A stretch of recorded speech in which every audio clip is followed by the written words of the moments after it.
தமிழகத்தில் ராமநாதபுரம் மாவட்டத்தில் உத்திரகோச மங்கையில் அமைந்துள்ள மங்களநாதர் திருக்கோவிலில் உள்ள மரகத நடராஜர் சிலை தமிழகத்தில் மிக பழமையான முக்கியமான கோவில்களில் ஒன்றாகவும் இருக்கிறது.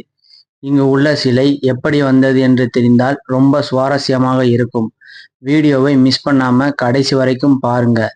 இந்த சிலை கடலில் கிடைத்தது என்று சொன்னால் நம்ப முடிகிறதா?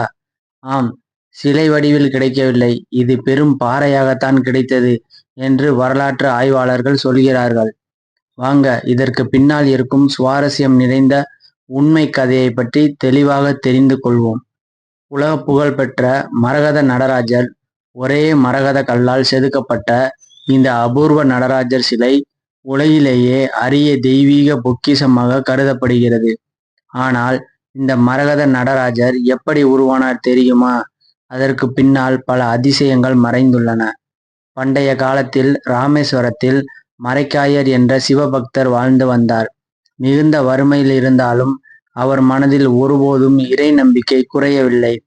ஒவ்வொரு நாளும் காலையில் எழுந்து சிவபெருமானை மனமுருகி வழிபட்டு விட்டு தனது சிறிய பாய்மர படகில் கடலுக்கு சென்று மீன்பிடித்து வாழ்வு நடத்தி வந்தார். மிகவும் எளிய வறுமை வாழ்க்கை. ஆனாலும் எந்த நிலையிலும் சிவபெருமான் என்னை கைவிட மாட்டார் என்ற நம்பிக்கை மட்டும் அவரை உயிரோடு வைத்திருந்தது. ஒரு நாள் வழக்கம் போல் கடலுக்கு சென்ற மரைக்காயர் கடலின் நடுவில் மீன்பிடித்து கொண்டிருந்தார். அப்போது திடீரென வானம் கருமையாக மாறி பெரிய சூறாவளி காற்று வீசத் தொடங்கியது. சிறிய பாய்மர படகு அந்த கொந்தளிக்கும் கடலில் சிக்கிக்கொண்டது. மரைக்காயர் சிவபெருமானை நினைத்து கதறி வேண்டினார். ஈசனே, என் உயிரை காப்பாற்று. ஆனால் புயல் இன்னும் வேகமாக வீசியது. அந்த படகு எங்கே செல்கிறது என்பது கூட அவருக்கு தெரியவில்லை. இறுதியில் படகு திடீரென பாசி படர்ந்த ஒரு பெரிய பாறையின் மீது மோதி நின்றது. அந்த அதிர்ச்சியில் பாறையின் ஒரு பகுதி உடைந்து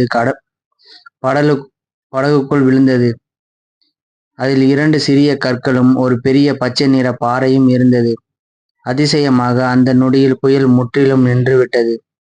கடலில் பல நாட்கள் அலைந்த மரைக்காயர் எந்த திசையில் செல்ல வேண்டும் என்று தெரியாமல் மரைக்காயர் கடலில் பல நாட்கள் அலைந்தார். இறுதியில் பல துன்பங்களுக்கு பிறகு அவர் தனது ஊரை அடைந்தார். அவரை உயிருடன் பார்த்த குடும்பத்தினர் மகிழ்ச்சியில் கண்ணீர் விட்டனர். படகில் இருந்த அந்த பாசி படிந்த கற்கள் என்னவென்று தெரியாததால் மரைக்காயர் அவற்றை வீட்டின் படிக்கற்களாக பயன்படுத்த தொடங்கினார். மக்கள் தினமும் அந்த கற்களின் மீது நடந்தனர். காலப்போக்கில் அதன் மேல் இருந்த பாசி விலகியது. ஒரு நாள் காலை சூரிய ஒளி அந்த கல்லின் மீது பட்டபோது அது பச்சை நிறத்தில் பிரகாசமாக மின்னியது. அதை பார்த்த மரைக்காயர் அதிர்ச்சி அடைந்தார்.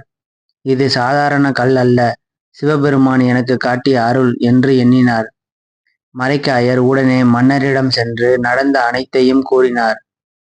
மன்னன் வீரர்களை அனுப்பி அந்த கல்லை அரண்மனைக்கு கொண்டு வரச் செய்தார். அந்த பாறையை இரத்தின நிபுணர்கள் பரிசோதித்த போது அனைவரும் வியப்பில் உறைந்தனர். இது சாதாரண கல் அல்ல, இது உலகிலேயே அரிதான அபூர்வ மரகத கல் என்று தெரிவித்தனர். அந்த கல்லின் மதிப்பை கணிக்க முடியவில்லை. மன்னன் மகிழ்ச்சி அடைந்து மரைக்காயருக்கு அந்த மரகத கல்லின் எடைக்கு சமமான தங்க காசுகளை பரிசாக வழங்கினார். அந்த அபூர்வ மரகத கல்லில் நடராஜர் சிலை வடிக்க வேண்டும் என்பது மன்னரின் ஆசையாக இருந்தது. ஆனால் அவ்வளவு பெரிய மரகத கல்லை சேதமின்றி செதுக்கக்கூடிய சிற்பி யாரும் கிடைக்கவில்லை. பல நாட்கள் தேடிய பிறகு இலங்கையில் வாழ்ந்த சிவபக்த சிற்பி ரத்தின சபாபதியை அழைத்து வந்தனர். அவர் அந்த பெரிய மரகத கல்லை பார்த்ததும், மன்னா, இது மனிதர்களால் செதுக்க முடியாத அளவிற்கு அரிய கல், என்னால் இதை வடிக்க இயலாது என்று கூறிவிட்டு விலகிச் சென்றார். மன்னன் மிகவும் வருந்தி மனவேதனையுடன் உத்திரகோச மங்கை சிவபெருமானை வேண்டினார். அப்போது, மன்னா, அந்த மரகத நடராஜரை நான் வடித்து தருகிறேன் என்ற குரல் கேட்டது. திரும்பி பார்த்த மன்னன் அங்கே ஒரு தெய்வீக சித்தரை கண்டார்.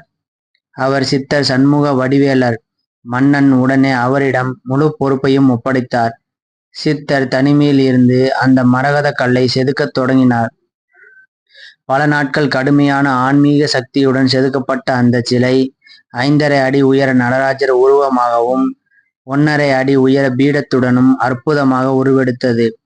அந்த சிலையின் நுணுக்கம் அளவிட முடியாதது.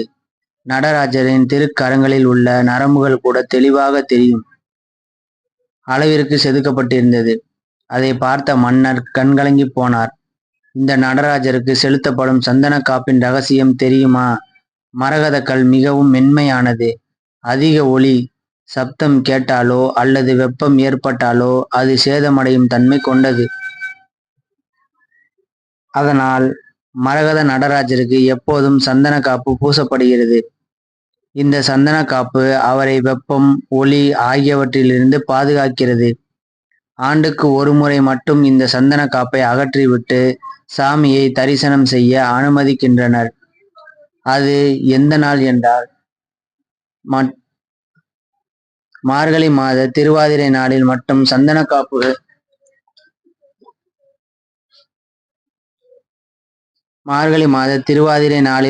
சந்தன காப்பு அகற்றப்பட்டு மரகத நடராஜருக்கு சிறப்பு அபிஷேகம் செய்யப்படுகிறது.